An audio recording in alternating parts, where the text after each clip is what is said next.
बिस्मिल्लाहिर्रहमानिर्रहीम। जो हमारा आज का टॉपिक है that is the nutrition and digestion, animal form and function. BS honours की क्लासेस और बीएससी की क्लासेस के लिए ये हमारा जो है कोर्स है, एनिमल फॉर्म एंड फंक्शन 1। इसमें आज जो हम डिस्कस करेंगे that is about the evolution of nutrition as well as metabolic fate of nutrients in heterotrophs। सबसे पहले हम बात करते हैं कि न्यूट्रिशन है क्या। न्यूट्रिशन एक ऐसा प्रोसेस है जिसमें एक एनिमल न्यूट्रिएंट्स को इनटेक करता है,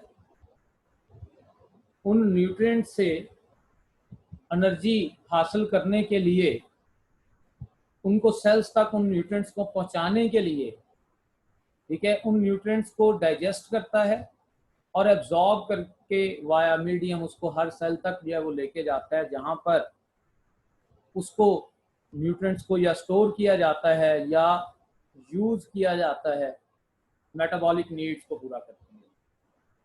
तो इसका मतलब है nutrition is a process of intake of nutrients, इसलिए ताकि आपके जिस्म की एनर्जी रिक्वायरमेंट्स पूरी हो सके।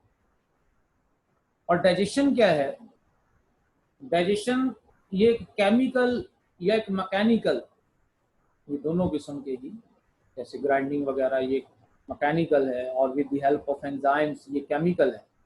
तो ये एक ऐसा प्रोसेस है जिसमें जो खुराक खाई गई है, जो फूड पार्टिकल्स खाए गए हैं, जो कि सेल के अंदर तक नहीं जा सकते, एब्जॉर्बेबल नहीं है, उनको इतना तोड़ना, इस हद तक उसकी जो है वो ब्रेक डाउन कर देना ताकि वो एब्जॉर्बेबल हो जाए, वो जज़ब हो जाए, वो सेल्स तक दाखिल हो जाए। ठीक है, तो इस प्रोसेस को नाम देते हैं डाइजेशन।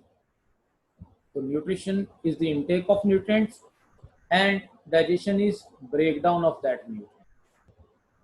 ठीक है, break down of that nutrient.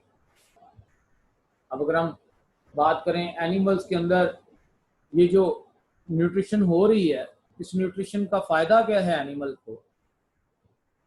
तो एनिमल के अंदर ये जो न्यूट्रिएंट्स जाते हैं, ये न्यूट्रिएंट्स एनिमल को एनर्जी प्रोवाइड करते हैं, ये एनिमल की मेंटेनेंस के लिए नेसेसरी हैं और ये एनिमल की जो है वो ग्रोथ का सबब बनते हैं।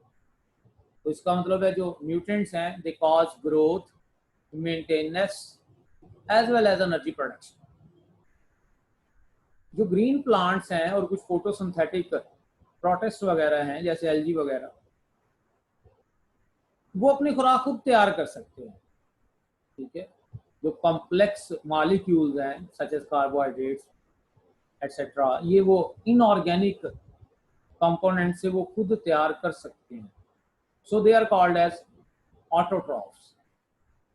लेकिन जो एनिमल्स हैं, फंजाई हैं, बैक्टीरिया हैं, ठीक है, और कुछ प्रोटोजोन्स हैं, प्रोटिस्ट हैं, they cannot synthesise their own food. वो अपने लार्जर मॉलिक्यूल्स खुद नहीं बना पाते, लिहाजा वो क्या करते हैं, अपनी एनर्जी रिक्वायरमेंट्स को पूरा करने के लिए जो खुराक है उसके लिए कंज्यूम करते हैं, उसको दूसरों को खाते हैं, दूसरों से खुराक लेते हैं। वो दूसरे ऑर्गेनिजम्स डेफिनेटली ऑटोट्रॉफ्स ही हैं जिनसे वो खुराक ले रहे हैं, लेकिन चूंकि ये खुराक दूसरों से ले रहे हैं खुद, इसलिए हम इनको नाम देते हैं हेट्रोट्रॉफ्स का। हेट्रोट्रॉफ, हिट्रो अनदर, डिफरेंट, ये किसी दूसरे के ऊपर नरिश हो रहे हैं, किसी दूसरे से जो वो खुराक ले रहे हैं। तो इसका मतलब है कि ऑर्गेनिजम्स दो तरह के हैं, एक ऑटोट्रॉफ्स हैं न्यूट्रिशन के एतबार से जो अपने न्यूट्रिएंट्स को खुद बना सकते हैं, और दूसरे हेट्रोट्रॉफ्स हैं जो कि अपने न्यूट्रिएंट्स को दूसरों से ले रहे हैं। तो एनिमल्स हेट्रोट्रॉफ्स में आते हैं। एनिमल्स की जो कैटेगरी है दैट इज हेट्रोट्रॉफ। ठीक है, अब ये जो एनिमल्स हैं है तो हेट्रोट्रॉफी की, लेकिन किस तरह के मटेरियल को खा रहे हैं? मसलन डायरेक्ट प्लांट्स को अगर खा रहे हैं दैट आर हर्बीवोर्स, हम इनको हर्बीवोर्स का नाम देंगे। डायरेक्ट प्लांट्स को खा रहे हैं, हर्ब्स को खा रहे हैं, ठीक है, herbivores, they may be herbivores. Animals में भी कार्निवोर्स, अगर वो प्लांट्स को डायरेक्ट नहीं खा रहे बल्कि उन एनिमल्स को खा रहे हैं जो प्लांट्स को खा रहे हैं। तो सपोज मैं बात करता हूँ, एक रैबिट है, वो डायरेक्ट प्लांट को खा रहा है, दैट इज हर्बीवोर। लेकिन सपोज जो है वो एक फॉक्स है, वो रैबिट को खा रही है, that fox is the carnivore. ठीक है, तो वो जो मीट के ऊपर फीड करते हैं, those are called as carnivore, जो फ्लैश के ऊपर फीड करते हैं। और जो तीसरे हैं वो ओमनीवोर्स। ओमनीवोर्स वो हैं जो कि तमाम तरह की जो है वो न्यूट्रिएंट्स के ऊपर फीड कर, मतलब वो खा रहे हैं हर्ब्स को भी, वो खा रहे हैं फ्लैश को भी। ओमिनस के मीनिंग ही आल बनते हैं। जैसे ह्यूमन है, हम हर्बीवोर्स के साथ भी उस कैटेगरी में खड़े हो जाते हैं और हम कार्निवोर्स के साथ भी गोश्त खा रहे होते हैं, उस कैटेगरी में खड़े हो जाते हैं। तो इसका मतलब है वी आर ओमनीवोर्स। तो ह्यूमंस हैं, बेयर है, पिग्स हैं, ये सारी ये दोनों तरह के प्लांट्स और एनिमल मैटर के ऊपर फीड कर रहे हैं। These are called as omnivores. और एक और कैटेगरी हमारे पास इंसेक्टिवोर्स। इंसेक्टिवोर्स वो हैं जो इंसेक्ट्स के ऊपर फीड कर रहे हैं, जैसे कुछ बैट्स हैं, ठीक है, वो आर्थ्रोपोड्स के ऊपर फीड करती हैं, या स्पाइनी आंट ईटर है, वो इंसेक्ट्स को जो है वो खा रहा है, इंसेक्टिवोर्स। ठीक है, तो एनिमल्स जो है वो ओमनीवोरस भी हो सकते हैं, एनिमल्स जो है वो इंसेक्टिवोरस भी हो सकते हैं, फ्रूगीवोरस भी हो सकते हैं, फ्रूट्स के ऊपर फीड कर रहे हैं। ये मुख्तलिफ कैटेगरीज हैं एनिमल्स। ये जो एनिमल्स हैं इनके अंदर हमने अभी बात की कि खुद खुराक बनाने का जो अमल है वो नहीं है। ठीक है, तो इसका मतलब है जब इसने अपनी खुराक खुद नहीं बनानी तो इनके अंदर वो मैकेनिज्म ही नहीं होंगे, वो एबिलिटीज ही नहीं होंगी जिसकी मदद से जो लार्जर मालिक्यूल्स थे उनको बनाना था। मतलब इन्होंने उन मैकेनिज्म्स को ये अफोर्ड ही नहीं कर सकते, वो मैकेनिज्म इनके अंदर डेवलप ही नहीं हुआ। ठीक है, उन मैकेनिज्म को इन्होंने खत्म करवा दिया जिसकी मदद से इन्होंने लार्जर मालिक्यूल जो वो बनाने थे। लिहाजा उस बनाने के ऊपर जो एक्सपेंडिचर ऑफ एनर्जी होना था वो इनको जरूरत नहीं है। आपको याद होगा इंटर लेवल पे आप लोगों ने बात की इकोसिस्टम वाले चैप्टर में कि प्लांट्स जो है वो सनलाइट जो 1% अब यूज होती है, एब्जॉर्ब होती है ओवरऑल, तो उसमें से वो 100% प्लांट्स ले रहे हैं। उसके बाद वो जो आगे एनिमल्स तक पहुंच रही है वो जस्ट 10% थी, बाकी 90% क्या है, दैट इज यूटिलाइज्ड। इनको वो इशू नहीं है, इनको खुराक बनाने के लिए इनको एनर्जी ज़ाया करने की जरूरत नहीं है। लिहाजा ये क्या करते हैं, ये थोड़ी एनर्जी के ऊपर इनका जो है वो गुजारा हो जाए, एनर्जी एक्सपेंडिचर इनका जो है वो कम है। लेकिन फिर भी कुछ ऐसी चीजें हैं, कुछ कुछ अमाइनो एसिड्स ऐसे हैं जिनको ये जो है वो बनाते हैं, और ये बेसिकली उनको बनाने का काम भी ऐसा ही है कि वो कन्वर्जन्स होती हैं। अदरवाइज इनके अंदर जो है वो एनर्जी ज़ाया करने वाला कोई ऐसा प्रोसेस नहीं है जिसकी मदद से ये खुराक बना रहे हो। तो एनर्जी एक्सपेंडिचर इनका कम है। अब क्या करेंगे, ये जो भी खुराक खाएंगे उसका मेटाबॉलिज्म करवा के उससे जो एनर्जी एक्सपेक्ट करेंगे उसको अपने प्रोसेसेस के अंदर जो यूज कर लेंगे। तो ये एक एवोल्यूशनरी पॉइंट ऑफ व्यू से न्यूट्रिशन में बेहतरी आई है एनिमल्स के अंदर कि इनको थोड़ी एनर्जी पे भी ये गुजारा करेंगे। जो हेटरोट्रॉफ्स हैं उनके हवाले से हम उनके मेटाबॉलिक फेट्स न्यूट्रिएंट्स के डिस्कस करते हैं कि वो जो खाएंगे वो करते क्या है जिस्म में जाके, प्रोवाइड क्या करते हैं, किस तरह के न्यूट्रिएंट्स को हेटरोट्रॉफ्स लेते हैं और वो न्यूट्रिएंट्स क्या रोल प्ले करते हैं। तो जो हेटरोट्रॉफ्स हैं वो दो तरह के न्यूट्रिएंट्स ले, एक मैक्रो न्यूट्रिएंट्स है और एक माइक्रो न्यूट्रिएंट्स। जो मैक्रो न्यूट्रिएंट्स हैं ये वो न्यूट्रिएंट्स हैं जो ज्यादा मिकदार में चाहिए। ठीक है, जैसे कार्बोहाइड्रेट्स हैं, लिपिड्स हैं, प्रोटीन्स हैं, इनका मेन काम एनर्जी प्रोवाइड करना है। और माइक्रो न्यूट्रिएंट्स वो न्यूट्रिएंट्स हैं जो स्मॉल क्वांटिटी में चाहिए, जैसे ऑर्गेनिक वाइटामिन्स हैं या मिनरल्स हैं इनऑर्गेनिक। ठीक है, तो ये दोनों की दोनों चीज़ें ही ये एक एनिमल की डाइटरी रिक्वायरमेंट है। इसके अलावा पानी है जो उसने साथ इस्तेमाल करना होता है। तो ये हेटरोट्रॉफिक ऑर्गेनिज्म जो है, यानी कि एनिमल्स जिनकी हम बात कर रहे हैं, उनकी न्यूट्रिएंट्स की नीड है कि इन चीज़ों को उनकी ज़रूरत होती है और ये चीज़ वो खा रहे हैं। अब ये जब खाएंगे चीजें, they will provide energy. Energy energy की जो वैल्यू है, जो हम मेजर करते हैं, that is the calorie. Calorie क्या है?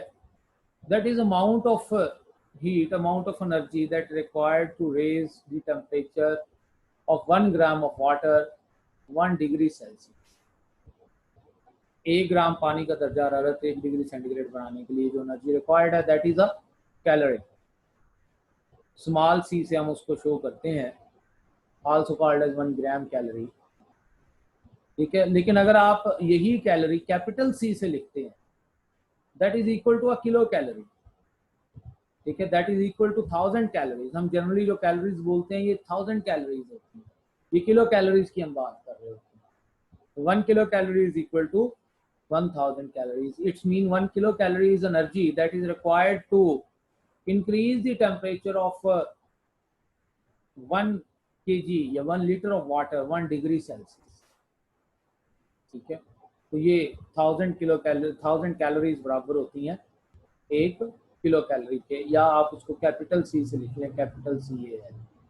तो अब जो भी हम न्यूट्रिएंट्स ले रहे हैं वो हमें बेसिकली एनर्जी प्रोवाइड कर रहे हैं। वो हमें एनर्जी प्रोवाइड, कुछ न्यूट्रिएंट्स ज़्यादा एनर्जी प्रोवाइड करेंगे, कुछ न्यूट्रिएंट्स थोड़ी एनर्जी प्रोवाइड करेंगे। जैसे लिपिड्स वगैरह वो ज़्यादा एनर्जी प्रोवाइड कर रहे हैं, कार्बोहाइड्रेट्स जो वो थोड़ी एनर्जी, प्रोटीन्स थोड़ी एनर्जी प्रोवाइड कर रहे हैं। तो जो भी न्यूट्रिएंट्स खाए जाएंगे एक एनिमल से, जो भी खाएगा एनिमल न्यूट्रिएंट्स, वो न्यूट्रिएंट्स, वो कार्बोहाइड्रेट्स हैं, वो प्रोटीन्स हैं, वो लिपिड्स हैं, उनकी ब्रेकडाउन होगी, एंजाइमेटिक ब्रेकडाउन होगी, और ब्रेकडाउन होके उन न्यूट्रिएंट्स को बेसिक बिल्डिंग ब्लॉक्स में तोड़ दिया जाएगा। और वो बेसिक ब्लॉक्स वो सेल के लिए as a source of energy, या फिर जो भी दूसरे कन्वर्जन्स के अंदर जब उनको इस्तेमाल, जैसे प्रोटीन है ना, हम खाएंगे प्रोटीन, तो प्रोटीन को तोड़ के अमाइनो एसिड्स में चेंज किया जाएगा, और ये अमाइनो एसिड जो है वो फिर नई प्रोटीन्स बनाने के लिए हमारे जिस्म में अवेलेबल होंगी। इस तरह से अगर सपोज कार्बोहाइड्रेट्स हैं, तो जो पॉलीसैकेराइड्स हैं या ओलिगोसैकेराइड्स हैं उनको तोड़ दिया जाएगा मोनोसैकेराइड्स में, ग्लूकोज में, और ये ग्लूकोज सेल लेवल पे जाके हमें प्रोटीन एनर्जी देने के लिए जो है वो अवेलेबल होगी। जो हम मेजर न्यूट्रिएंट्स ले रहे हैं that are in macronutrients, उनमें एक नाम आता है कार्बोहाइड्रेट्स का। ठीक है, कार्बोहाइड्रेट्स क्या है? ये बेसिकली हमारे लिए कार्बन और एनर्जी का सोर्स है। ठीक है, शुगर्स और स्टार्च की सूरत में हम डेली बेसिस पे हम कार्बोहाइड्रेट्स खा रहे हैं। मेजर सोर्स एनर्जी का ये है, प्लांट से हमें मिलते हैं ज्यादातर हम पॉलीसैकेराइड्स, और उसमें भी animals obtain carbohydrate in the form of starch mainly. ठीक है, हम ये जो है वो खा रहे हैं, कुछ डाइसैकेराइड्स भी हम लेते हैं। ठीक है, तो ये कार्बोहाइड्रेट हमें ना सिर्फ एनर्जी दे रहा है, बल्कि ये हमारे लिए एक मेजर कार्बन सोर्स है, कार्बन बैकबोन प्रोवाइड कर रहा है, जिसको हम कन्वर्ट करते हुए मजीद ऑर्गेनिक कंपाउंड्स बना सकते हैं एनिमल। बहुत सारे प्लांट्स जो है वो सेलुलोज भी जो है वो एनिमल्स को प्रोवाइड करते हैं, लेकिन ये जो सेलुलोज है including human and other animals, ये डाइजेस्ट नहीं हो पाती। कुछ एनिमल्स ऐसे हैं जिनके अंदर सेलुलोज की डाइजेशन होती है, सच एज हर्बीवोर्स। ठीक है, तो जिनमें सेलुलोज की डाइजेशन नहीं होती, उनमें भी ये सेलुलोज क्या करती है, ये फूड पैसेज में मदद दे रही है। एलिमेंट्री कैनाल के अंदर ये डाइटरी फाइबर्स की सूरत में ये मौजूद होती है। ठीक है, और ये डाइटरी फाइबर्स की वजह से ना सिर्फ जो मूवमेंट है फूड की वो आगे जो है वो फ्लो तेज होगा, बल्कि साथ ही साथ जो है वो कोलॉन के अंदर सेलुलोज की जो प्रेजेंस है वो कोलॉन के कैंसर के रिस्क से कम करती है। ठीक है, क्योंकि जो म्यूटाजेनिक कंपाउंड्स हैं during the storage of fishes, ठीक है, वो जो है वो यहाँ पर सेलुलोज की जो है वो प्रेजेंस की वजह से उसके अंदर जो है वो ज़्यादा से ज़्यादा वहाँ पर सेलुलोज की प्रेजेंस उसके रिस्क को कम कर रही है, कोलॉन के कैंसर के रिस्क। तो ये सेलुलोज के भी साथ में जो है वो फायदे आते हैं। मजीद जो मैक्रो न्यूट्रिएंट्स जो ले रहे हैं एनिमल्स, उनमें नाम आता है लिपिड्स का। लिपिड्स जो हैं हाई एनर्जी मॉलिक्यूल हैं एज कंपेयर टू कार्बोहाइड्रेट। ये डबल एनर्जी प्रोवाइड करते हैं क्योंकि कार्बन हाइड्रोजन बॉन्ड बहुत ज़्यादा है इसमें, रेशियो बहुत ज़्यादा है इसमें।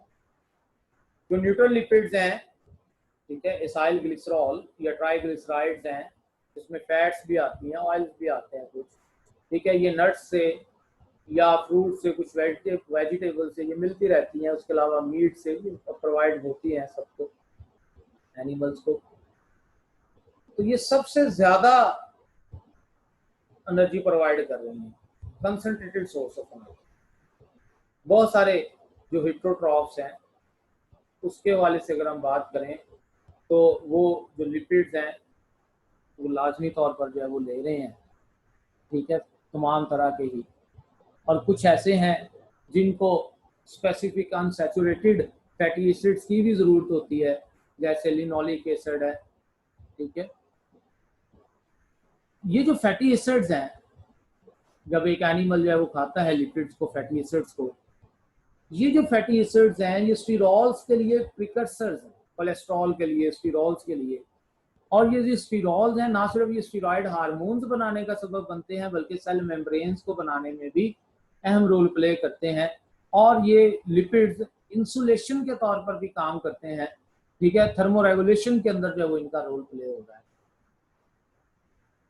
तीसरे जो मैक्रो न्यूट्रिएंट हमने डिस्कस किए थे, दैट वाज द प्रोटीन्स। जो प्रोटीन्स हैं ये structural and functional unit of cell के लिए, ठीक है, सेल के लिए बेसिक प्रोटीन्स है। 50% of dry weight of cell that is made of proteins, ठीक है।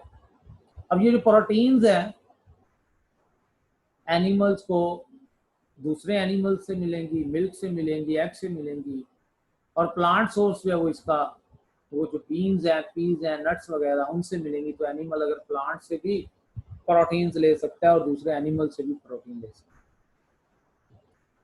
प्रोटीन्स क्यों जरूरी हैं? असल में प्रोटीन्स की जो बिल्डिंग ब्लॉक्स हैं, जो अमाइनो एसिड्स हैं, वो चाहिए, क्योंकि जब हम प्रोटीन्स को खाते हैं ये प्रोटीन्स टूटेंगी, अमाइनो एसिड्स बनेंगे, और उन अमाइनो एसिड्स को नई तरतीब के मुताबिक जोड़ते हुए, ठीक है, प्रोटीन सिंथेसिस के प्रोसेस के अंदर नई नई प्रोटीन्स बनाई जाएंगी जो सेल के अंदर यूटिलाइज की जाएंगी। तो ये ना सिर्फ स्ट्रक्चरल रोल प्ले कर रही हैं, बल्कि हार्मोनल रोल भी प्ले कर रही हैं, ट्रांसपोर्टरी रोल भी प्ले कर रही हैं, कैटालिटिक रोल भी प्ले कर रही हैं, ठीक है। तो प्रोटीन्स एनर्जी भी प्रोवाइड कर रही हैं, ठीक है। तो ये प्रोटीन्स के भी साथ में फायदे हैं। ये हम बात कर रहे थे मैक्रो न्यूट्रिएंट्स की। ये 3 हमने मैक्रो न्यूट्रिएंट्स डिस्कस किए। अब इन मैक्रो न्यूट्रिएंट से मिलता क्या है, इनका फ्यूचर क्या है न्यूट्रिएंट्स का? अगर एक एनिमल कार्बोहाइड्रेट खाता है, जैसे स्टार्च हैं, शुगर्स हैं, तो पहले उसकी ब्रेक डाउन करके उसको सिंपल ग्लूकोज में चेंज करता है। इस ग्लूकोज की फर्दर ग्लाइकोलिसिस होती है, और ग्लाइकोलिसिस के नतीजे में पायरुवेट बनता है, जो कि एसिटाइल कोएंजाइम ए में कन्वर्ट होकर क्रेब्स साइकिल में दाखिल होता है, और क्रेब्स साइकिल के अंदर एंटर होते हुए इससे जो चीज बननी है that is NADH and FADH, जो कि इलेक्ट्रॉन ट्रांसपोर्ट चेन में जाके ATP प्रोवाइड करेंगे। तो इसका मतलब है कार्बोहाइड्रेट से अल्टीमेटली बननी ATP की। अगर लिपिड्स की बात कर लें, कोई भी लिपिड है, न्यूट्रल फैट्स हैं या ग्लिसरॉल है या स्टीरॉइड्स वगैरह हैं, तो स्टीरॉइड्स को तो डायरेक्ट यूज किया जा रहा है इसके अंदर कोलेस्ट्रॉल बनाने में भी और मेम्ब्रेन्स की स्टेबिलिटी के लिए भी, और बाकी जो फैटी एसिड्स वगैरह हैं, ठीक है, उनकी भी कन्वर्जन होती है पहले एसिटाइल कोएंजाइम ए में, फिर वही फर्दर प्रोसेस चलता है। ATP एनर्जी जो है वो हमें ATP की सूरत में जब वो मिल जाती है। अमाइनो एसिड्स की डीएमाइनेशन होती है, और डीएमाइनेशन के नतीजे में नाइट्रोजनस वेस्ट बनता है। बाकी जो चीज है वो उसकी कन्वर्जन होके वही एसिटाइल कोएंजाइम ए बना, साथ में जो है वो क्या है, वो प्रोसेस वैसे चला, ठीक है, aerobic respiration, Krebs cycle, electron transport chain, और ATP अल्टीमेटली जो है वो बनी। इसका मतलब तीनों तरह की, लिपिड्स हैं, कार्बोहाइड्रेट्स हैं, प्रोटीन्स हैं, हमें क्या चीज मिल रही है? हमें ATP उसके मेटाबॉलिज्म से। और ये मेटाबॉलिज्म हम बायोकेमिस्ट्री के अंदर इन डिटेल डिस्कस जो है वो कितनी एनर्जी मिलती है, इसको अगर हम डिस्कस करें तो 1 ग्राम कार्बोहाइड्रेट को तोड़ने से 4.1 कैलोरीज एनर्जी मिलेगी, और 1 ग्राम लिपिड्स को तोड़ने से उसके मेटाबॉलिज्म से 9.3 कैलोरीज जो है वो एनर्जी मिलेगी। So lipids provide almost double amount of energy as compare to carbohydrate, बल्कि उससे भी ज्यादा बनती है। और जो प्रोटीन्स हैं, उन प्रोटीन्स की ब्रेक डाउन से जो एनर्जी मिलनी है दैट इज अबाउट 4.4 कैलोरीज पर ग्राम। ठीक है, तो ये इन मैक्रो न्यूट्रिएंट से एनर्जी की जो एक्सट्रैक्शन है, जो एनर्जी जो है वो मिलेगी एक एनिमल। अब हम बात कर लेते हैं माइक्रो न्यूट्रिएंट्स की। ये तो मैक्रो न्यूट्रिएंट्स डिस्कस हो गया, अब हम बात कर लेते हैं माइक्रो न्यूट्रिएंट्स की कि माइक्रो न्यूट्रिएंट्स क्या प्रोवाइड। पहले नंबर पर तो माइक्रो न्यूट्रिएंट्स वो हैं जो थोड़ी मिकदार में चाहिए, जैसे स्मॉल आयंस हैं, विटामिन्स हैं, मिनरल्स हैं, वो थोड़ी मिकदार में ये चाहिए।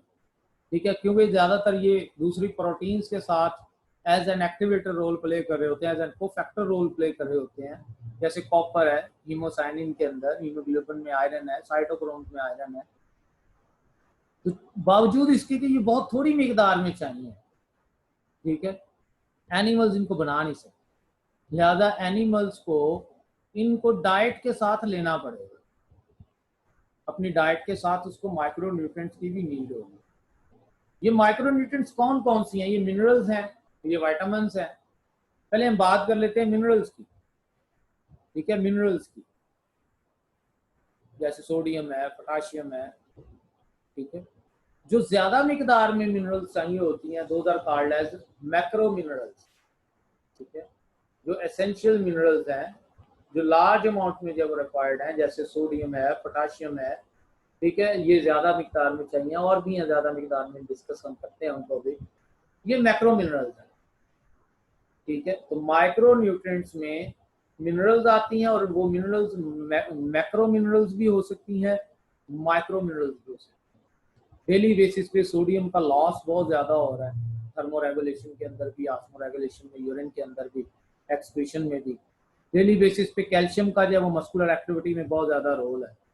ठीक है, तो ये जो मिनरल्स हैं ये ज्यादा मिकदार में चाहिए, इसलिए ये मैक्रो मिनरल्स हैं। लेकिन कुछ मिनरल्स बहुत ट्रेसिस चाहिए, ट्रेस मिनरल्स या माइक्रो मिनरल्स उनको हम कहते हैं, बहुत थोड़ी मिकदार के अंदर जब उनकी नीड होती है, वो ज्यादातर जो है वो as a cofactor role play करती हैं। हम उनको भी जो है डिस्कस करते हैं। पहले हम बात कर लेते हैं कुछ मेजर जो है वो मैक्रो मिनरल्स की, तो मैक्रो मिनरल्स कौन कौन सी हैं और उनका काम क्या है।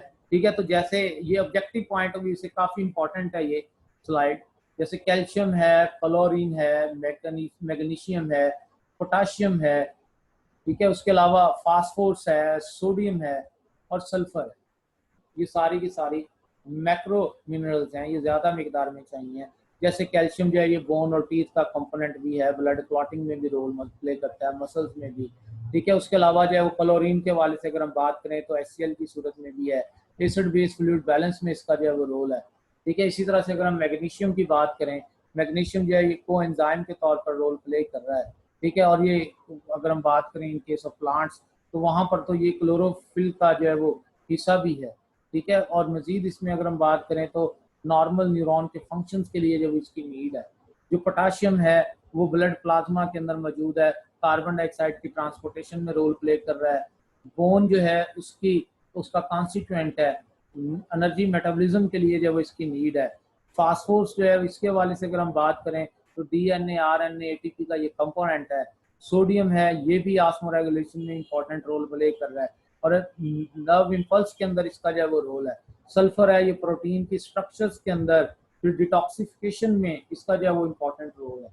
तो हर एक मैक्रो मिनरल का एक स्पेसिफिक अपना रोल है। ऐसे ही जो माइक्रो मिनरल्स हैं जैसे कोबाल्ट है, ठीक है, कॉपर है, फ्लोरीन है। तो जैसे अगर हम बात करें कोबाल्ट की, तो कोबाल्ट जो है ये कंपोनेंट है विटामिन B12 का। ठीक है, कॉपर की अगर हम बात कर लें तो कॉपर जो है ये बहुत सारे एंजाइम्स का जो है वो कंपोनेंट है, और ये एसेंशियल है मेलानिन के लिए भी और हीमोग्लोबिन के सिंथेसिस के लिए भी। कुछ साइटोक्रोम्स की टाइप्स का भी ये पार्ट है। जो फ्लोरीन है वो बोन और टीथ का कंपोनेंट है, ये प्रिवेंट करती है टूथ डिके को।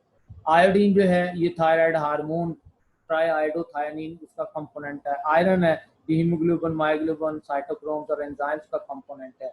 मैंगनीज है, ये भी बहुत सारे एंजाइम की एक्टिवेशन के लिए जो है वो रोल प्ले करता है। सेम इसी तरह से मोल्बेडेनियम की बात कर लें, ये भी कुछ एंजाइम्स का कॉन्स्टिट्यूएंट है। सेलेनियम की बात कर लें, इसकी भी मेटाबॉलिज्म के अंदर रोल है। जिंक की बात कर लें तो तकरीबन 70 किस्म के एंजाइम्स हैं, उनका ये कंपोनेंट है। तो इसका मतलब है जो माइक्रो और मैक्रो मिनरल्स हैं दोनों ही ये एनिमल की बॉडी में इंपॉर्टेंट रोल प्ले कर रही होती है। फिर वाइटामिन्स है, ये ऑर्गेनिक इन नेचर है। विटामिन्स के हवाले से अगर हम बात करें तो ये ऐसे सब्सटेंसेस हैं, ऐसे ऑर्गेनिक सब्सटेंसेस हैं, ठीक है, जो बहुत ज़्यादा फूड पार्टिकल्स के अंदर मौजूद है, स्मॉल अमाउंट में मौजूद है और नेसेसरी हैं मेटाबॉलिक फंक्शनिंग के लिए। जो मेनली विटामिन्स का रोल है ना, they act as raw material for the coenzymes. Vitamins दो तरह के हैं, कुछ वाटर सॉल्युबल होते हैं, कुछ फैट सॉल्युबल होते हैं। जैसे विटामिन बी है, विटामिन सी है, ठीक है, ये जो है वो वाटर सॉल्युबल है। या इसी तरह से विटामिन ए है, डी है, ई है, के है, ये फैट सॉल्युबल है, ठीक है। तो वाटर सॉल्युबल और फैट सॉल्युबल दोनों ही। कुछ विटामिन ऐसे हैं जो डेली बेसिस पे चाहिए होते हैं, ठीक है, डेली बेसिस पे चाहिए। जैसे विटामिन सी है, ये हमें ह्यूमंस को डेली बेसिस पे चाहिए है, ठीक है, इसकी रिक्वायरमेंट ज़्यादा है हमें, ठीक है, लेकिन रैबिट्स को विटामिन सी की रिक्वायरमेंट ज़्यादा नहीं है। कुछ बर्ड्स हैं वो विटामिन जो है वो ए रिक्वायर करते हैं, बाकी नहीं करते, ठीक है। तो ये स्पीशी टू स्पीशी वेरिएशन है, एनिमल टू एनिमल वेरिएशन है, लेकिन विटामिन की नीड सबको है। विटामिन दो तरह के हैं, एक जो है वो वाटर सॉल्युबल और एक फैट सॉल्युबल। ये एक टेबल लिया गया है मिलर हार्ले की जो बुक है उससे। तो इस टेबल में आपके पास दोनों तरह के विटामिन, वाटर सॉल्युबल और फैट सॉल्युबल विटामिन, उनकी जो है वो लिस्ट है। ये पहले हम वाटर सॉल्युबल की बात करेंगे, फिर अगला टेबल फैट सॉल्युबल का है। तो हर एक विटामिन उसका करैक्टर, उसके फंक्शन और उसके सोर्स। जैसे हम बात करें जो विटामिन B1 है, दैट इज थायमिन, ठीक है, क्या है ये, बेसिकली डिस्ट्रॉय हो जाएगा हीट और ऑक्सीजन से, खास तौर पर अल्कलाइन एनवायरनमेंट में। और ये पार्ट है कोएंजाइम का जो कि ज़रूरी है कार्बोहाइड्रेट्स की ऑक्सीडेशन के लिए, और कोएंजाइम का जो ज़रूरी है राइबोज की सिंथेसिस के लिए, ठीक है। और ये लीन मीट से, लिवर से, एग से, ठीक है। उसके अलावा जो वो ग्रेन्स हैं, सीरियल्स हैं, या जो बहुत ज़्यादा लीफी ग्रीन वेजिटेबल्स हैं जैसे स्पेनिश वगैरह, ये लेग्यूम्स हैं, उनसे ये जो मिलेंगे, ठीक है। ये एक विटामिन, उसके करैक्टर, उसके फंक्शंस और उसका सोर्स। ये मैं स्टूडेंट्स को असाइनमेंट्स भी साथ दूंगा टेबल्स की सूरत में, क्वेश्चंस की सूरत में। उसमें जब आपने ये बनानी होगी कि हर एक विटामिन उसका रोल क्या है, उसके करैक्टर्स क्या है और उसका सोर्स क्या है। ऐसे ही जो वाटर सॉल्युबल विटामिन हैं वो राइबोफ्लेविन, विटामिन B2, नियासिन, ठीक है, विटामिन B6, उसके अलावा जब इसमें पेंटोथेनिक एसिड, उसके अलावा साइनोकोबाल्मिन, विटामिन B12, उसके अलावा फॉलिक एसिड, फॉलेट, बायोटिन और एस्कॉर्बिक एसिड, ये विटामिन सी। ये विटामिन ऐसे हैं आपके पास जो के वाटर सॉल्युबल विटामिन, ठीक है। तो ये टेबल आपने अच्छी तरह से इसको रीड आउट कर लेना है कि कोई किस किस विटामिन का मेन करैक्टर क्या है, उसके फंक्शन क्या है और उसका सोर्स क्या है।